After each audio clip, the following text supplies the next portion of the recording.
लंबी छुट्टियों के बाद कुछ दिनों पहले ही मैंने ड्यूटी रिज्वाइन की थी। फिर मेरे पास आया सेजल मेहता केस।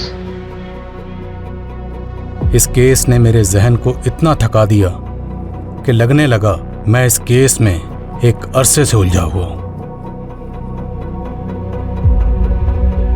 मैं जब भी इस लड़की के बारे में सोचता हूं तो एक अजीब ख्याल मेरे जहन को जकड़ लेता है। पुलिस वाले मृत विक्टिम से कभी मिल तो नहीं पाते, लेकिन फिर भी उन्हें विक्टिम की जिंदगी में उतरना पड़ता है और उनकी जिंदगी के उन आखिरी पलों तक पहुंचना होता है जहां उनका गुनहगार छुपा होता है। और इस लड़की की जिंदगी के आखिरी पलों में वो दास्तान छुपी थी जिसे एक भूल का नाम दिया गया था।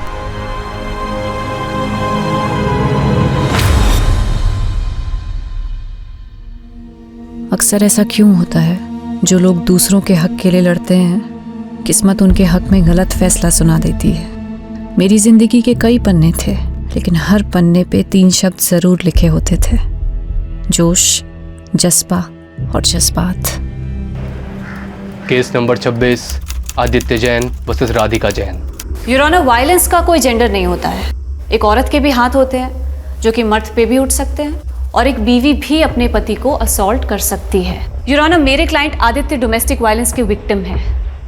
जब रिश्ते हिंसा की बलि चढ़ते हैं तब जज्बाती चोट जिस्मानी चोट से ज्यादा दर्द भरी होती है। एंड योर ऑनर, दर्द का भी कोई जेंडर नहीं होता है। और झूठ का भी कोई जेंडर नहीं होता। झूठ को सच बनाने की भूमिका चाहे जितनी भी अच्छी तरीके से कर ली जाए, लेकिन प्रूफ क्या है? योर ऑनर, ये आदित्य की मेडिकल रिपोर्ट्स हैं जिसमें उसकी पुरानी इंजरीज के प्रूफ हैं। योर ऑनर, आदित्य के फ्रेंड्स, नेबर्स हर कोई स्टेटमेंट दे चुका है और सबका यही कहना है कि वायलेंट आदित्य नहीं, राधिका है। योर ऑनर, अगर मेरे क्लाइंट चाहें तो काउंटर केस भी कर सकते हैं, बट हम कोर्ट का टाइम वेस्ट नहीं करना चाहते, इसलिए आई अपील कि इस केस को डिसमिस करके डिवोर्स ग्रांट कर दिया जाए। मुझे बहुत अफसोस के साथ कहना पड़ रहा है कि एक महिला होने के बावजूद भी सेजल जी इस केस को जीतने के लिए बहुत कुछ मैनिपुलेट कर रही हैं। आप अपनी दलीलें नहीं प्रूव कर पा रहे हैं तो कुछ भी कह रहे हैं, but I believe in justice your honour. Domestic violence act का कई बार गलत तरह से इस्तेमाल हुआ है, सो आई होप इस केस में एक ऐसा वर्डिक्ट आए जो कि सभी डोमेस्टिक वायलेंस एक्ट को वायलेट करने वालों के लिए एक बड़ा सबक हो। सेजल, मुझे अब विश्वास हो गया है कि तुम्हारी मदद से मैं ये केस जीत सकता हूँ। मैं तुम्हें बता भी नहीं सकता हूँ कि उस औरत के साथ मैं कितनी घुटन महसूस करता था। सेजल, कब से कॉल लगा रहा हूँ, फोन भी बंद है तुम्हारा। सॉरी प्रतीक, मैं कोर्ट रूम में थी। तो मुझे यहाँ क्यों बुलाया? पहले ड्राइवर समझ रखा है। वैसे सही है, तुम्हारा वेट करता रहूँ मैं हमेशा, है ना? सॉरी यार। Aditya, he is Prateek, my fiancee. Hi. Hi. अब आपका ऑर्डर हो तो चले यहाँ से। See you on the verdict day. Let's go, bye.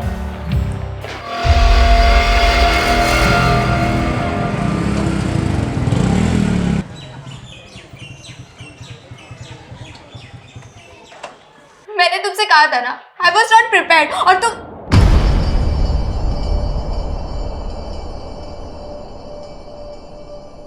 Anjali. क्या हुआ राघव? अंजलि रो क्यों रही थी? क्या किया तूने उसके साथ? क्या क्या मतलब? फ्रेंड्स हैं हम, हमारी भी पर्सनल बातें होती है। राघव, तू अभी इतना बड़ा भी नहीं हुआ है, और माँ की एब्सेंस में मैं तेरी बड़ी बहन ही नहीं, तेरी गार्जियन भी हूँ। क्या पका रही होती थी? ये क्या लैंग्वेज हुई राघव? हाँ, रुको, मैं अभी अंजलि से बात करती हूँ। उससे क्या बात करोगी आप? हाँ, तो एक बात बता, तू इतना डर क्यों रहा है? कहीं तूने उसके साथ कुछ ऐसा वैसा तो? इनफ दीदी, मैं आपको कभी पूछता हूँ क्या कि आप प्रतीक के साथ क्या क्या करती हो? हाँ, मेरी भी पर्सनल लाइफ है, सो प्लीज डोंट इंटरफियर। बहुत बदतमीज होता जा रहा है। सेजल, तुम ना छोटी सी बात को इधर का उधर ले जाती हो यार। तुम उसे शांति से समझाओगी ना तो आई थिंक वो समझ जाएगा। So just relax, okay? चल। बाहरी दुनिया से जूझना जितना मुश्किल होता है, उससे कहीं ज्यादा मुश्किल उन रिश्तों से जूझना होता है जिनके लिए हम जीते हैं। अपनों की हार के आगे बाहरी दुनिया की जीत भी फीकी लगती है। आदित्य जैन वर्सेस राधिका जैन। इस केस के फैक्ट्स, स्टेटमेंट्स और प्रूफ्स पे बारीकी से गौर करने के बाद ये कोर्ट आदित्य जैन को डोमेस्टिक वायलेंस के चार्जेस से बरी करती है।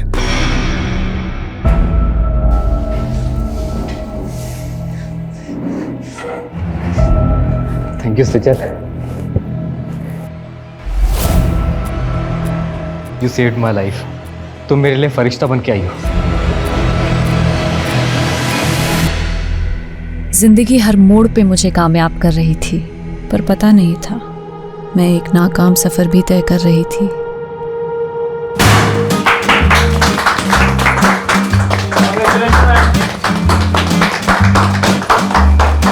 Many congratulation Sejal. मुझे पता था तुम ये केस जीत कर रहोगे। जिस डेडिकेशन, सिंसियरिटी और ईमानदारी से तुम काम कर रही हो, it's something to be appreciated. Thank you sir, लेकिन मुझे आपसे बहुत जरूरी बात। आज कोई काम की बात नहीं होगी। It's a celebration time. And listen guys, Sejal की जीत की खुशी में आज मैंने आप सब के लिए डिनर पार्टी अरेंज की है।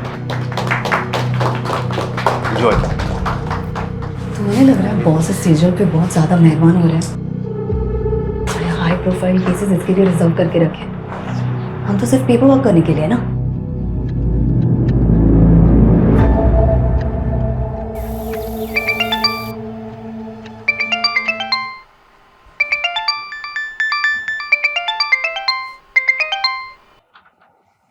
राघव, अखबार में सेजल और उसके केस के बारे में छपा हुआ है और उसने मुझे बताया भी नहीं।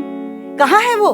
दीदी सो रही होगी माँ, मुझे भी सोने दो। 8 बज रहे हैं राघव, उठ और सेजल से कह मुझे फोन करेगी।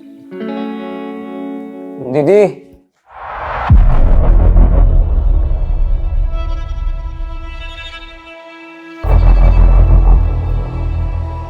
दीदी अंदर हो।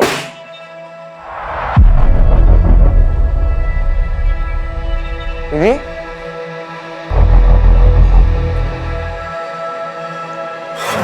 हेलो, कौन? आप कौन बोल रहे हैं? ये मेरी दीदी का नंबर है। आपकी दीदी? वो यहाँ हाईवे पे घायल पड़ी है। क्या? ये लो पकड़ो। आपने ही फोन किया था? जी।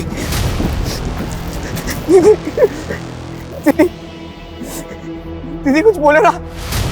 दीदी राघव,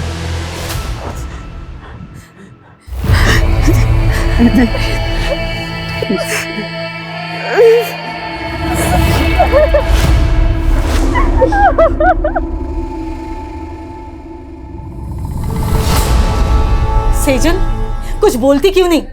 अरे आखिर क्या हुआ है? कुछ बोलेगी भी?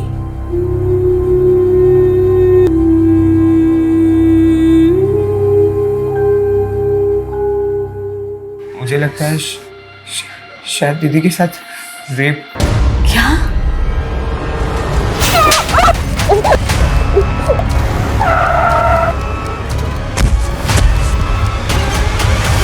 इसीलिए पूरे रास्ते कुछ बता नहीं रही थी। मैंने उनसे काफी बार पूछा क्या हुआ दीदी, लेकिन उन्होंने कुछ बताया नहीं। पुलिस को बुलाना चाहिए। नहीं, मुझे सेजल से अकेले में बात कर लेने दे। तू बाहर जा।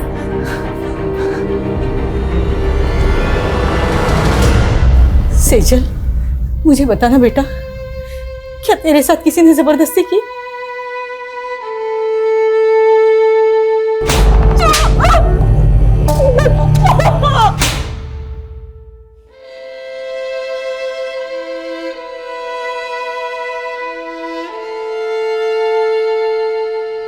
राघव, सेजल ठीक तो है ना? मुझे लगता है कुछ तो हुआ है जो तुम मुझसे छुपा रहे हो।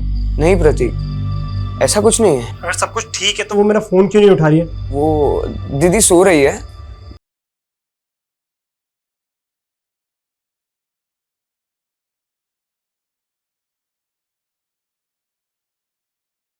दिल का ताड़ बना रहे हैं। लेकिन माँ सच सच बताओ, दीदी की तरह आप भी मुझसे कुछ छुपा नहीं रही हो ना? उन्होंने आपको बता दिया ना कि उनके साथ रेप हुआ है। ऐसा कुछ नहीं है, डॉक्टर को दिखाया था ना सेजल को। मुझे भी उसकी परवाह है, तू फिक्र मत कर, वो धीरे धीरे नॉर्मल हो जाएगी। नहीं, यहाँ बैठे बैठे कुछ नहीं होगा। मैं दीदी को लेके जा रहा हूँ, काम करेगी तो उनका मन बदलेगा। ठीक है, मैं भी तेरे और सेजल के साथ वहां आती हूँ।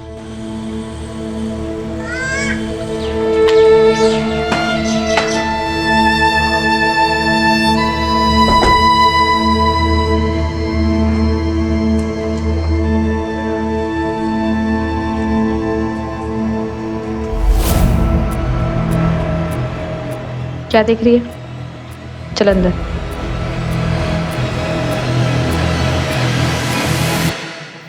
बेटा, तूने जिंदगी में कभी हार नहीं मानी। मैं तुझे ऐसे बुझा बुझा नहीं देख सकती।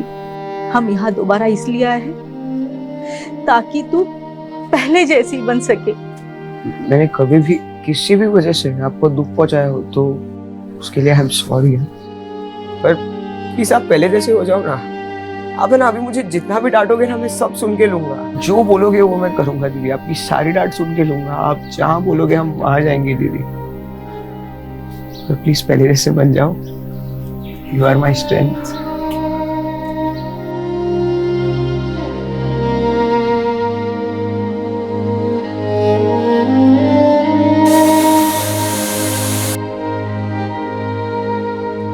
अपने दर्द छिपा के मैं पहली बार एक झूठी जिंदगी जीने की कोशिश कर रही थी।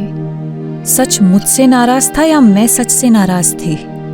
मेरी दलीलें मुझे ही उलझा रही थी, पर अपना फैसला भी अब मुझे ही करना था। राघव, तू पक्का सेजल को लेके मुझसे कुछ छुपा नहीं रहा है ना? मैं भी पनवेल आ रहा हूँ। नहीं प्रतीक, वो हम आ गए हैं। सिर्फ 2 ही दिन हुए हैं। अरे तू सेजल का फोन क्यों बंद है? मेरी बात कर उससे। हाँ देखता हूँ। दीदी,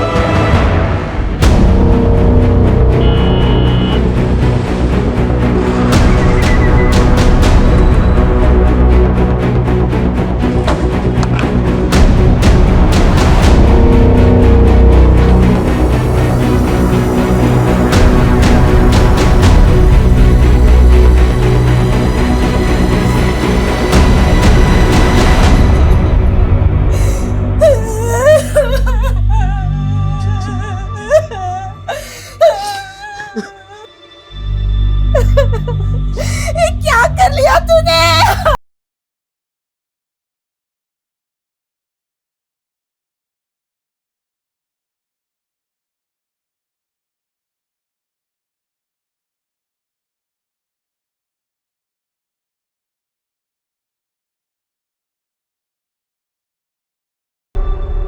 मेरी शिकायत खुद से, अपने आप से। मैं ऊपर वाले को थैंक्स बोलती हूँ जिसने मुझे ये जिंदगी दी, दुनिया के सबसे अच्छे माँ बाप दिए, प्यारा सा भाई दिया। लेकिन मुझे नहीं मालूम था मेरी एक भूल मुझे उनसे इतना दूर कर देगी। मुझसे बहुत बड़ी भूल हो गई जिसकी सज़ा मैं अपने आप को दे रही हूँ। मुझे हमेशा अफसोस रहेगा कि मैं आपका साथ छोड़कर जा रही हूँ। आपकी सेजल। शहर की एक युवा लॉयर सेजल मेहता की लाश घर में फंदे से लटकी पाई गई। क्या सेजल ने खुदकुशी की या ये एक हत्या है? ये सवाल फिलहाल पूरा शहर पूछ रहा है। प्रारंभिक जांच में अभी तक पुलिस कोई ठोस नतीजे पर पहुंच नहीं पाई है। ये सुसाइड नोट में सेजल ने किसी भूल का जिक्र किया हो। क्या भूल हुई थी?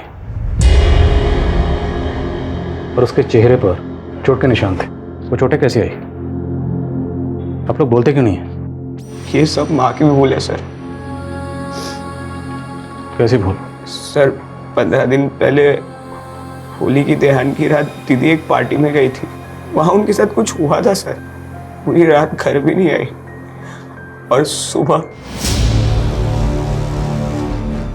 सर मुझे लग रहा था उनके साथ रेप हुआ था। रेप? सेजल किसकी पार्टी में गई थी? कहाँ गई थी?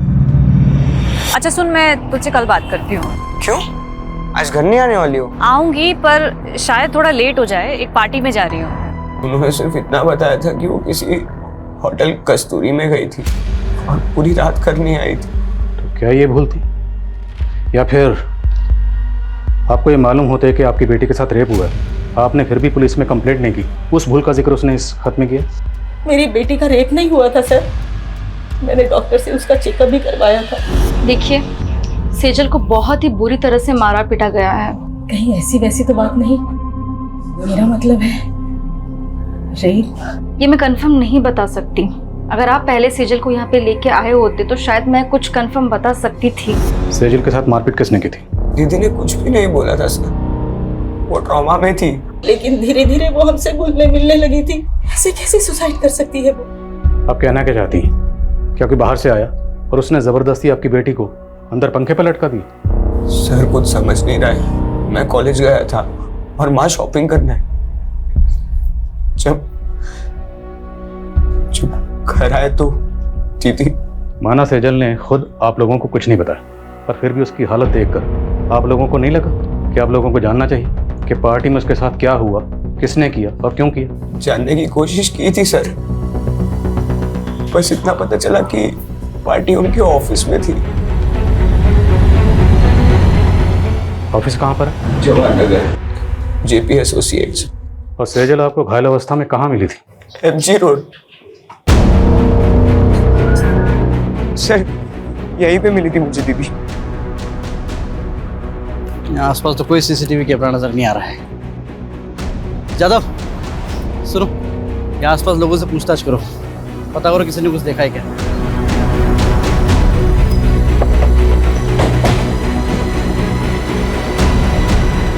सेजल बहुत स्ट्रांग लड़की थी, मैं मान ही नहीं सकता कि वो सुसाइड करेगी। 12 मार्च की रात आपके ऑफिस की तरफ से कोई पार्टी थी? हाँ, पार्टी तो थी। सेजल ने एक कंट्रोवर्शियल केस जीता था, उसी के सेलिब्रेशन में। और ये सेलिब्रेशन होटल कस्तूरी में हुआ था? कस्तूरी? नहीं तो, पार्टी तो ऑफिस में थी।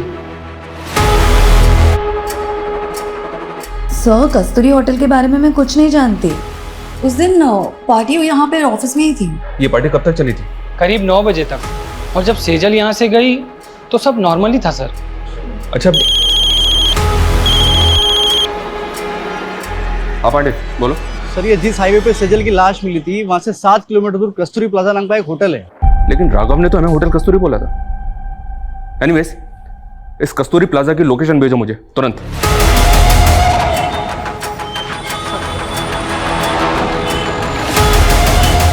नहीं सर, 12 मार्च को यहाँ कोई पार्टी नहीं थी। इस लड़की को आपने यहाँ देखा था? सर यहाँ तो बहुत से लोग आते हैं, मुझे याद नहीं है। पांडे, 12 मार्च को यहाँ पे जितने भी गेस्ट आए थे सबकी लिस्ट चेक करो और यहाँ का सीसीटीवी फुटेज भी चेक करो। चाहे सेजल यहाँ पे आई हो। Thank you.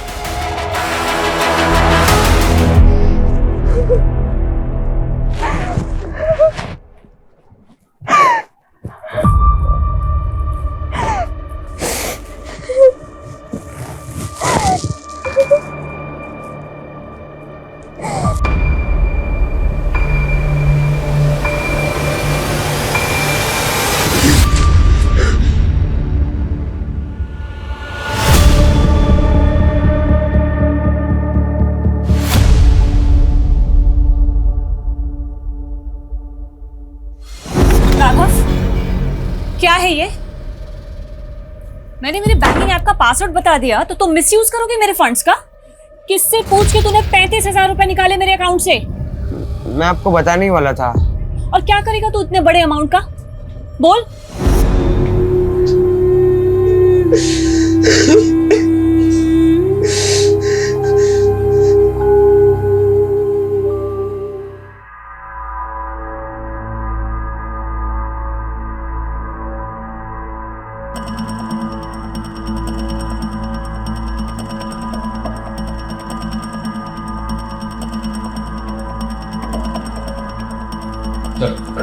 हमने चेक किया, कस्तूरी प्लाजा में 12 मार्च को कोई पार्टी नहीं थी और ऐसा कोई क्लू भी नहीं मिला है जिससे पता चले कि उस रात सेजल वहां थी। सेजल के भाई राघव ने होटल कस्तूरी कहा था और ये कस्तूरी प्लाजा है। लेकिन सर होटल कस्तूरी नाम से कोई होटल नहीं है उस एरिया में। पर पार्टी सेजल की ऑफिस में ही थी, ये तो पूरा स्टाफ कह रहा था। 12 मार्च की ऑफिस की फुटेज चेक करके देखते हैं सर, शायद कोई क्लू मिले जिससे पता चले कि उस रात सेजल के साथ हुआ क्या था। 12 मार्च के हादसे को फैमिली वजह मान रही है, जबकि हमें सेजल की लाश उसके 15 दिन बाद 27 मार्च को उसके घर पर ही मिली। भाई ये फैमिली हमें पार्टी और होटल के चक्कर में बेवजह उलझा तो नहीं रही? उनके बयान अटपटे तो हैं। भाई कह रहा है कि उसका रेप हुआ था, माँ कह रही है कि उसका रेप नहीं हुआ था। और ये सुसाइड नोट, इस सुसाइड नोट में सेजल ने किसी भूल का जिक्र किया। जब उनसे पूछा गया कैसी भूल, इस बात का उनके पास कोई जवाब नहीं। आपको लग रहा है ये मर्डर भी हो सकता है? मर्डर के एंगल को भी रूल आउट नहीं किया जा सकता। मर्डर या सुसाइड। 12 मार्च से लेकर 27 मार्च तक फैमिली की एक्टिविटी पता करो। 12 मार्च पे फोकस करो और पता करो कि 12 मार्च को सेजल ऑफिस के अलावा और कहाँ कहाँ गई थी। 13 मार्च से 24 मार्च के बीच ये फैमिली पनवेल में थी सर। तो पनवेल में अपने खबरियों को एक्टिव करो और पनवेल से लौटने के बाद 24 मार्च से लेकर 27 मार्च के बीच में फैमिली में क्या क्या हुआ सब पता करो। और जिस डॉक्टर ने सेजल को एग्जामिन किया था उससे मिलना पड़ेगा और जिस लड़के से सेजल की मंगनी हुई थी उसे ही पूछताछ के लिए बुलाओ।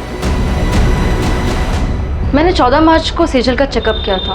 उसके घाव 2-3 दिन पुराने थे, कहीं ब्लेड के कट्स तो कहीं खरोचे, जलने के बहुत निशाने थे। 6-7 जगह तो ब्लड क्लॉट्स हुए थे। ऐसा लग रहा था मानी जैसे कुछ बेल्ट की चीज़ें से मारा गया है। सेजल का रेप हुआ था नहीं? मैं इसको लेके श्योर नहीं हूँ। इनफैक्ट मैंने सेजल के मॉम को भी बोला था। आपकी सेजल से कुछ बात हुई थी? उसने आपको कुछ बताया कि उसके साथ ये सब कैसे हुआ? मैंने सेजल को बहुत पूछा पर उसने कुछ बताया नहीं।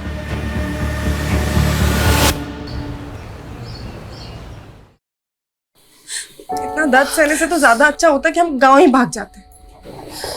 जब घर छोड़ के भागे थे तब क्या दर्द कम थे? जिस्म का दर्द तो फिर भी सहा जाता है बरखा, लेकिन दिल का दर्द सहना बहुत मुश्किल होता है। हाँ, जैसे यहाँ सब तेरे दिल की परवाह करते। अरे दर्द दबा के मुस्कुराना सीखा है और मेकअप लगा के जख्म छुपाना भी। जब तक जवानी है बिक रहे कमाया हुआ ही आगे चल के उम्र ढलने के बाद काम आएगा, समझी? माना सेजल की फैमिली ने आपको कुछ भी साफ साफ नहीं बताया कि सेजल के साथ क्या हुआ था, पर आपको कुछ तो अंदाजा हुआ होगा कि सेजल के साथ ऐसा किसने किया होगा। हमेशा खुश ही दिखती थी। मेरे लिए सोच पाना मुश्किल है कि उसके साथ में ऐसा कुछ हुआ है। 12 मार्च को सेजल के ऑफिस की कोई पार्टी थी। अब अगर सेजल उस पार्टी में जाती तो जाहिर सी बात है आपको तो पता ही होता ना। मेरी इस बारे में उससे फ़ोन पे भी बात हुई थी। प्रतीक, बॉस ने ये केस जीतने की खुशी में एक पार्टी रखी है, लेकिन मुझे ये सेलिब्रेशन बिल्कुल अच्छा नहीं लग रहा है। पर हुआ क्या? मुझसे बहुत बड़ा गूफअप हो गया। गूफअप? कैसा गूफअप? सर क्लियरली मुझे कुछ नहीं पता है, but it was something related to her work. Sejal ने ये लॉ फॉर्म 4 साल पहले ज्वाइन की थी, पर इसमें गौर करने वाली बात है वो ये कि सेजल ने जितने भी केसेस जीते थे या जितने भी केसेस पे वो काम कर रही थी, उनमें से ज़्यादातर केसेस वो थे जो पहले उसकी कुलीग कविता के पास थे। मतलब कविता के केस सेजल को दिए जा रहे, जबकि पहले सेजल कविता को असिस्ट कर रही थी। सर ऑफिस की फुटेज में भी हमने कविता और सेजल के एक और कलीग विकल्प को पॉइंट आउट किया था।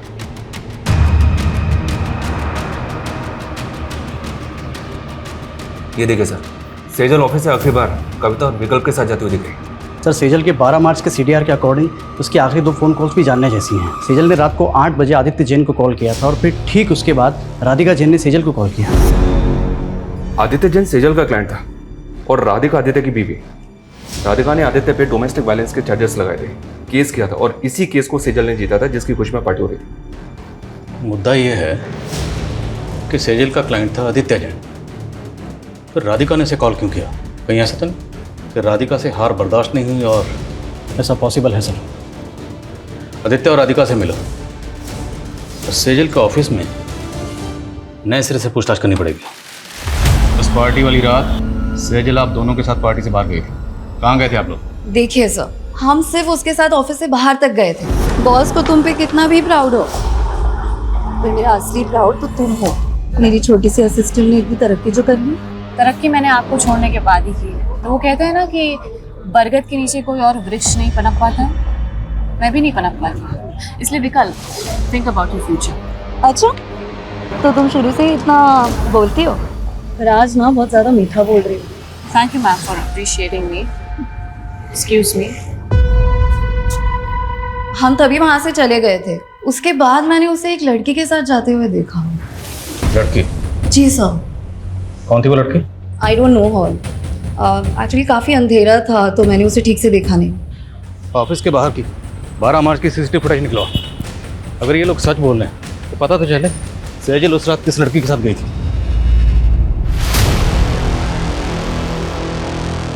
मैंने तुम्हें रोका था, लेकिन तुमने मेरी बात नहीं मानी और अब तुम्हारी वजह से अब मैं प्रेग्नेंट हूँ।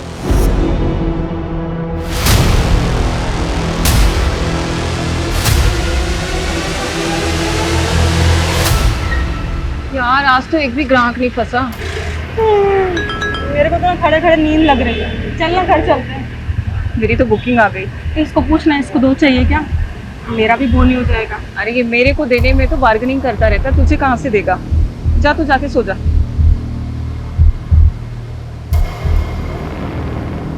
आदित्य से केस हार गई थी, वो भी सेजल की वजह से। तो फिर 12 मार्च की रात को आपने सेजल को किस इरादे से कॉल किया? नहीं सर, मैंने उसे कॉल नहीं किया था।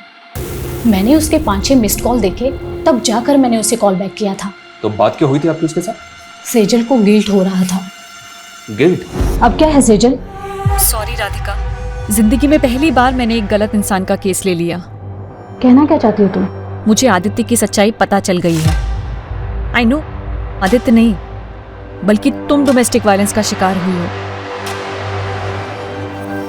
मैं खुद सेजल की बात सुनकर हैरान थी सर। ऊपर से वो बोल रही थी कि वो मेरे लिए आदित्य के खिलाफ लड़ेगी।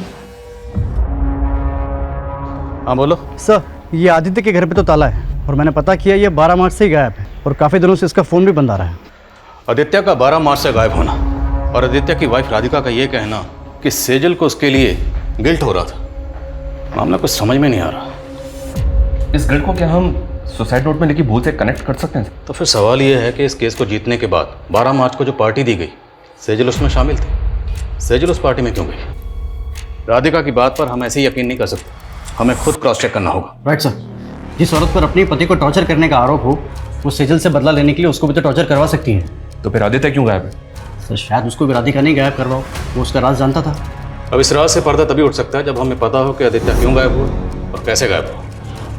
आदित्य की बैकग्राउंड खंगालो और मुझे लगता है कि हमें इस बारे में सेजल के बॉस से बात करनी चाहिए। सर हमें सर सेजल की पोस्टमार्टम रिपोर्ट। पोस्टमार्टम रिपोर्ट के मुताबिक कॉज ऑफ डेथ स्ट्रैंगुलेशन, मतलब मौत दम घुटने से। जिस्म पर चोटों के निशान थे, पर पोस्टमार्टम रिपोर्ट रेप कंफर्म नहीं करती। वो शायद इसलिए क्योंकि पोस्टमार्टम उसकी मौत के काफ़ी दिनों बाद किया गया। मुमकिन है कि रेप हुआ क्योंकि लड़की के साथ ज़बरदस्ती तो हुई थी। सर सुसाइड नोट से सेजल की हैंडराइटिंग मैच हो रही है और हमारी पनवेल के खबरियों से इंफॉर्मेशन मिली है सर। कैसी इंफॉर्मेशन? पनवेल में सेजल के चाचा चाची रहते हैं। पिछले 7 सालों से दोनों परिवार के बीच कोई बातचीत नहीं है। दरअसल सेजल के पापा की दुकान थी जो सेजल के चाचा ने हड़प ली थी। शैलेंद्र, मेरे पति के गुजरते ही तूने अपने रंग दिखाने शुरू कर दिए। पहले उनका बैंक अकाउंट फ्रीज करवा दिया और अब उनकी दुकान हड़प ली। अरे मैं अपने बच्चों की देखभाल कैसे करूंगी? मैं हूं ना, खर्चा उठा लूंगा तुम सबका। वो दुकान मेरे पापा की थी चाचा जी, आप वहाँ सिर्फ नौकरी करते थे और ऐसे कह रहे जैसे हम पे एहसान कर रहे हैं। बस सेजल, भाभी समझाओ इसको। भैया के बाद कोई नहीं है मेरे अलावा तुमको पालने वाला। पाला मेरे पापा ने है आपको चाचा, अपनी दुकान में काम देके, और आप हमें पालोगे। शैलेंद्र, जबान को लगाम दो इसकी, नहीं तो हाथ पैर जबान सब काट के रख दूंगा। और भूता है ना तो आके हासिल कर लेना वो दुकान। शैलेंद्र ने हमें सताया तो बहुत था सर, और शैलेंद्र के उस थप्पड़ ने सेजल के अंदर बहुत बड़ा परिवर्तन ला दिया था। कैसा परिवर्तन? लॉ पढ़ रही थी सर। उन्होंने ठान लिया था कि चाचा से हमारा हक लेकर रहेगी।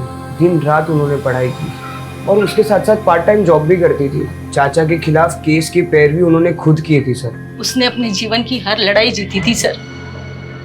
समझ में नहीं आता खुद से कैसे हार गई। क्या लगता है आप लोगों को, क्या शैलेंद्र सेजल के साथ ऐसी ज्यादती कर सकता है? सर आप 7 साल पुरानी बातें कुरेद रहे हैं और इन बातों को हम कब का भूल चुके हैं। हमने हमेशा सेजल और राघव को अपने बच्चों की तरह माना था। विश्वासघात उन्होंने किया। उस दुकान पर इनका भी बराबर का हक था, लेकिन सेजल ने चालाकी से। छोड़ना अभी सब बातें, कहिए और कुछ है जो आप पूछना चाहते हैं? 12 मार्च को किधर थे आप? यही पनवेल में। पनवेल में कहाँ पे? अपने घर पर ही था। आई डोंट बिलीव राधिका सच बोल रही।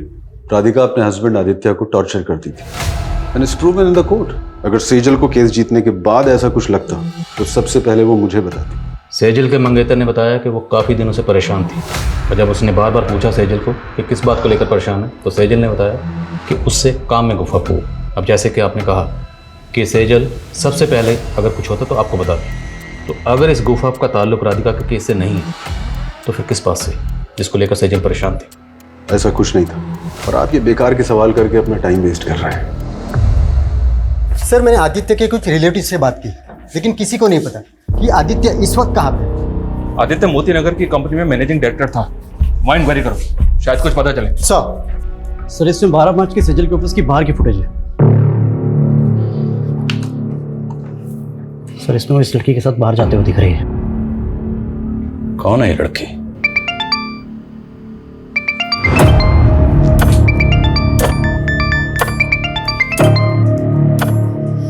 हाँ बरखा बोल। सिमी, एक गाड़ी वाले ने मुझे बहुत टॉर्चर किया, मुझे पैसे भी नहीं दिए और मेरे सारे पैसे ले लिए। मेरे पास ना वापस आने के लिए पैसे नहीं है।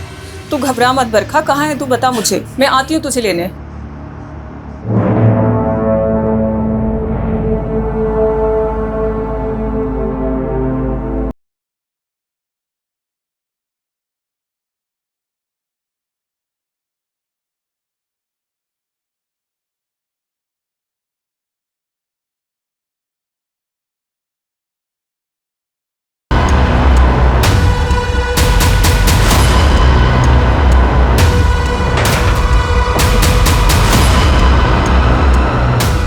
राघव, पागल, आदि, गाँव।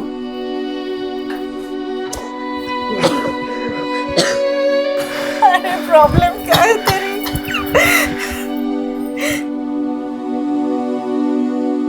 क्या चाहता है तू? फिर से मैं वही दिन देखूं? हाँ?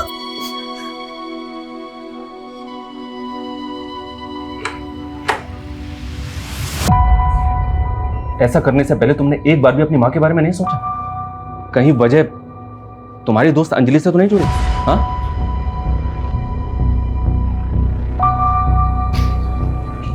ये देखो, और मैं बताऊं कि 12 मार्च की रात को अंजलि सेजल से मिलने क्यों गई थी? 35,000 रुपए राघव कोई छोटी मोटी रकम नहीं होती है। और क्या करेगा तू इतने बड़े अमाउंट का? क्या हुआ? सच सच बता, बात क्या है? दीदी, अंजलि प्रेग्नेंट है। इतनी बड़ी बात तुमने हमसे छुपाई? सर मैं गिल्ट में था, कहीं मेरी इसी भूल की वजह से तो दीदी ने। सॉरी।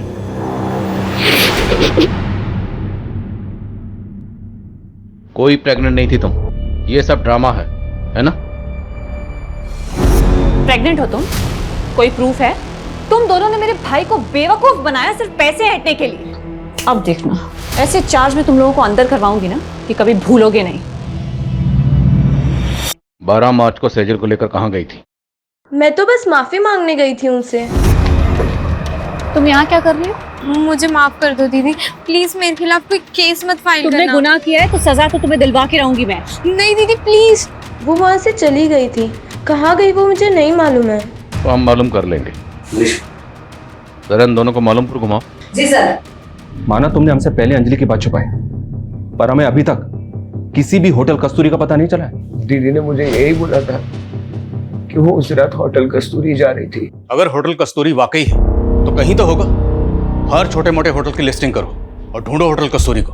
और सेजल अपने भाई राघव को एमजी रोड पर मिली थी। एमजी रोड से लेकर सेजल के ऑफिस तक जहां जहां सीसीटीवी है सबकी फुटेज निकलाओ, फुटेज स्कैन करो। सर, ये आदित्य जिस कंपनी में एमडी था वहां से अचानक से रिजाइन करके चला गया। ऑफिस में इंक्वायरी की तो पता चला कि ये वहां पे काम करने वाली लड़कियों को फेवर देने के लिए उनका शारीरिक शोषण किया करता था। ये बात आदित्य के ऑफिस की एक लड़की ने सेजल से कांटेक्ट करके उसे बताई थी। तो पूरे चांसेस हैं कि आदित्य की वाइफ राधिका का बयान सही है कि सेजल उसके खिलाफ एक्शन लेने वाली थी, क्योंकि आदित्य 12 मार्च से ही गायब। आदित्य के ऑफिस से उसके बारे में एक और लीड मिली है सर। शायद ही अपने मामा के घर पहुंच सकता है। उठो। भागा नहीं था मैंने रिजाइन किया था। तुम 12 मार्च से गायब हो। 12 मार्च मतलब उसी दिन जिस दिन सेजल। मैंने कुछ नहीं किया है, मुझे अपने लॉयर से बात करनी है। अपने लॉयर को तो तूने मार दिया, अब किससे बात करेगा? बोल, क्यों मारा सेजल को? देखो, मुझे डराना मत।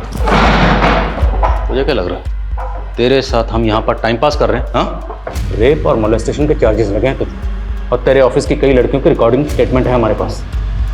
बोल आप। मेरे पास प्रूफ्स हैं तुम्हारी असलियत के। मुझे तो खुद पे गुस्सा आ रहा है कि तुम्हारे जैसे सेक्स ऑफेंडर की पैरवी की मैंने। पर थैंक्स सेजल, तुम्हारी वजह से मैंने केस जीत लिया। मैं राधिका के साथ मिलकर काउंटर केस करूंगी तुम्हारे खिलाफ। कल ही वारंट निकल जाएगा तुम्हारा। मैं डरकर भागा जरूर था, लेकिन मैं सच बोल रहा हूँ, मैंने सेजल के साथ कुछ भी नहीं किया है। राइट सर, मैं पता करने की कोशिश कर रहा था।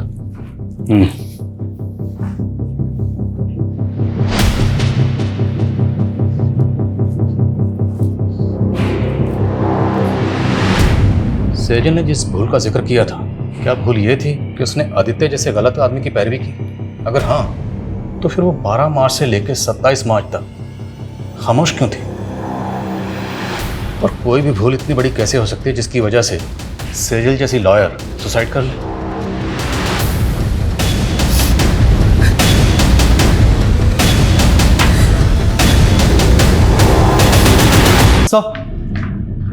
सर, सेजल ने 5 मार्च को कोर्ट में पिटीशन फाइल की थी, जिसमें उसने कोर्ट से अपील की थी कि 7 साल पहले उसके पिता की मौत हार्ट अटैक से नहीं बल्कि उनकी हत्या हुई थी। सर, पिटीशन तो अंडर कंसिडरेशन है, लेकिन सेजल को यह शक था कि उसके चाचा शैलेंद्र का हाथ इसमें था। लेकिन सेजल ने ये पिटीशन 7 साल बाद क्यों फाइल की? आखिर 7 साल बाद उसके हाथ में ऐसा क्या सुराग लगा हो? सेजल की माँ को भी इस बारे में कुछ नहीं पता, लेकिन सर वो हमें शैलेंद्र के बारे में भी कोई सबूत नहीं मिल रहा है। अगर सेजल की पिता की हत्या के पीछे वाकई उसके चाचा शैलेंद्र का हाथ था और उसके बावजूद वो 7 साल से बाहर है, तो मतलब प्लानिंग लंबी की होगी। और अब सेजल 7 साल बाद उस पर मर्डर चार्जेस लगाकर उसे अंदर करवाने वाली थी। मोटिव स्ट्रांग है। इस शैलेंद्र के बारे में पता करो, उसकी हर एक हरकत पर नजर रखो। Okay sir.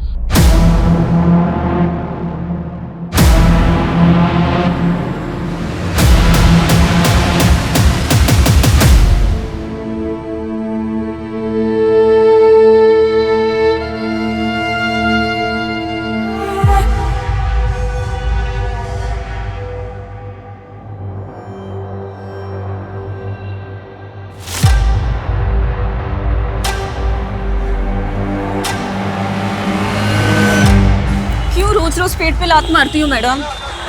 बकबक बंद कर। क्या बकबक मैडम? जो मर्डर करके भाग जाते हो उनको तो आप पकड़ नहीं पाते हो, और हमारे जैसे को दबोच लेते हो आप। क्या बोल रही है तू? किसका मर्डर? मेरी दोस्त का मर्डर। 6 महीने पहले 12 मार्च को हाईवे रोड पे मेरी दोस्त को मार दिया गया था। उसकी सुनवाई हुई अभी तक? चल ठीक है, गाड़ी में बैठ।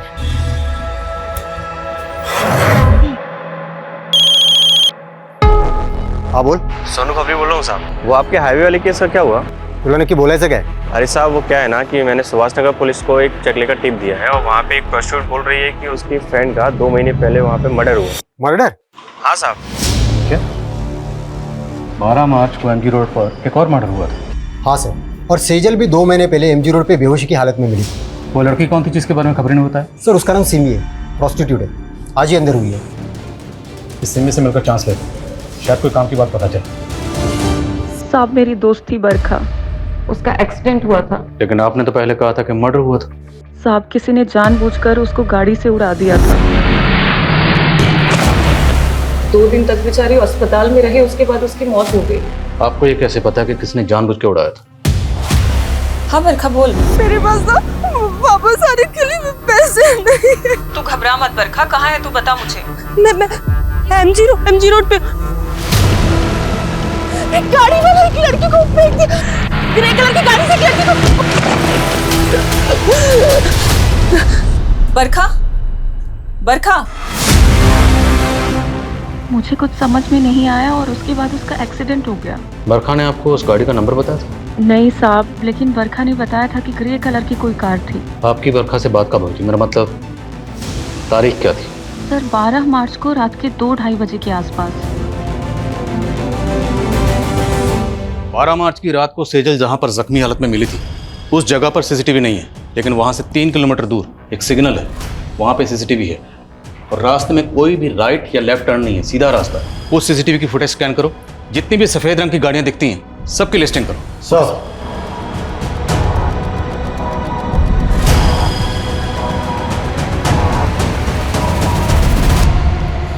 सर उस रात 2 बजे के बाद उस रास्ते से ये 7 ग्रे कारें गुजरी थी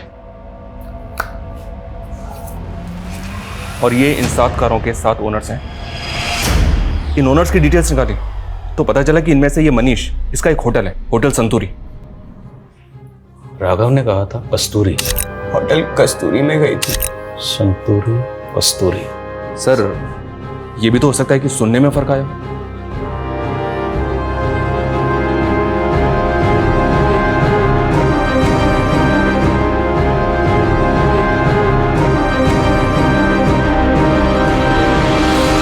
मेरा यकीन कीजिए सर, मेरी सेजल से कोई दुश्मनी नहीं थी। मैं तो बेकार में ही अपने दोस्त के लफड़े में फंस गया। कौन दोस्त?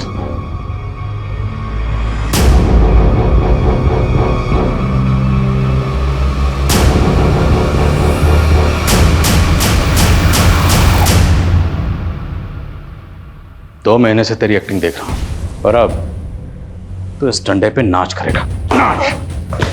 बोल। सेजल ने क्या बिगाड़ा था तुम्हारा? सर मेरा पहले बिल्कुल भी इरादा नहीं था उसे नुकसान पहुंचाने का, बल्कि वो तो ऑफिस की पार्टी मनाने के बाद में उससे मनीष के होटल में मिलने भी आई थी। प्लीज प्रतीक, वैसे भी आदित्य की वजह से मैं बहुत गिल्ट में हूँ। पार्टी करने का एकदम मूड नहीं है। सेजल, ऑफिस में ये सब चलता रहता है। Please please. कौन कौन कौन कौन कौन? Cheers guys।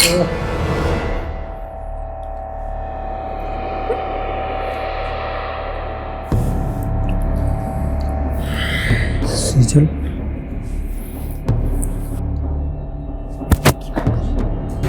दोस्त है सामने। दोस्त पास में नहीं होते तब भी कौन सा तुम्हारे पास आने देती हो? तुम ना मेरे स्वाभिमान को बहुत हर्ट करते हो मुझे। चढ़ गई क्या तुम्हें?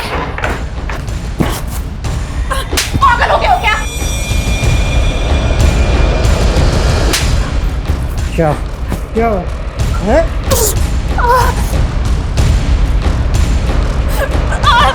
छोड़ो मुझे। क्या कर रहा है ये? छोड़ भाभी को। चुप। काहे की भाभी साली सुनी नहीं मेरे साथ में आज तक एक बार भी। आज ना तेरा रेप करूंगा मैं, पता है? तेरा दिमाग खराब है क्या? क्या बोल रही है? तेरा मन कर रहा है तो तू भी कर ले।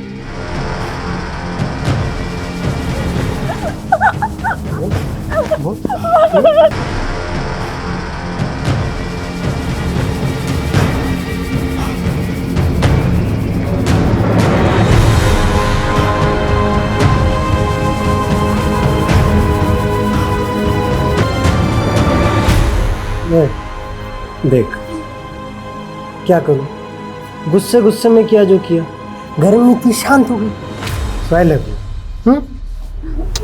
प्रतीक निकल जल्दी से, लॉयर है फंसा देगी। अबे हट। काहे की लॉयर? लवर है ना मेरी, बचपन से प्यार करती है ना, तो भूलेगी कुछ नहीं, देखना है ना। सर हमें लगा था कि वो मर गई है, इसलिए हमने उसे फेंक दिया और किसी और लड़के ने उसे फेंकते हुए हमें देख लिया। विशाल,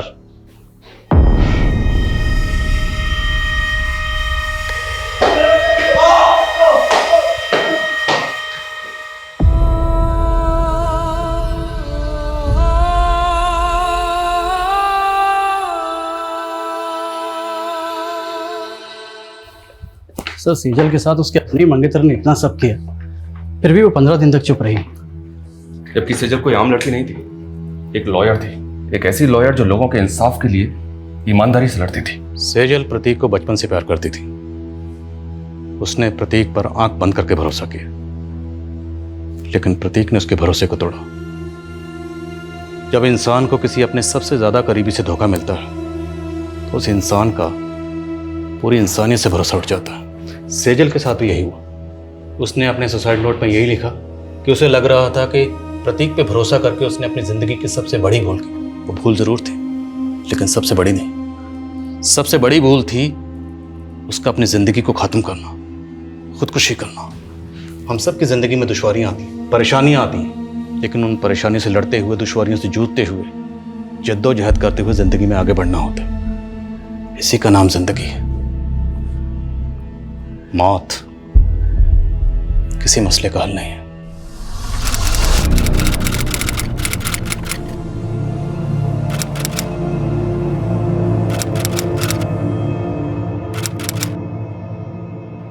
नमस्कार, आदाब। मैं हूं आदिल खान। क्राइम पेट्रोल के जरिए हमने छेड़ी एक मुहिम, वो चाहे गुनाह से सतर्क रहने का सबक हो या फिर आने वाले जुर्म की दस्तक। क्राइम पेट्रोल के हर एपिसोड में हम आपको दिखाते आए हैं हिंदुस्तान की चौंकाने वाली जुर्म की कहानियाँ। 15 जून बुधवार से क्राइम पेट्रोल 2.0 एक नए समय पर टेलीकास्ट होगा, रात 10:30 बजे। तो देखते रहिए क्राइम पेट्रोल 2.0 रात 10:30 बजे, सिर्फ सोनी एंटरटेनमेंट टेलीविज़न पर। जय हिंद।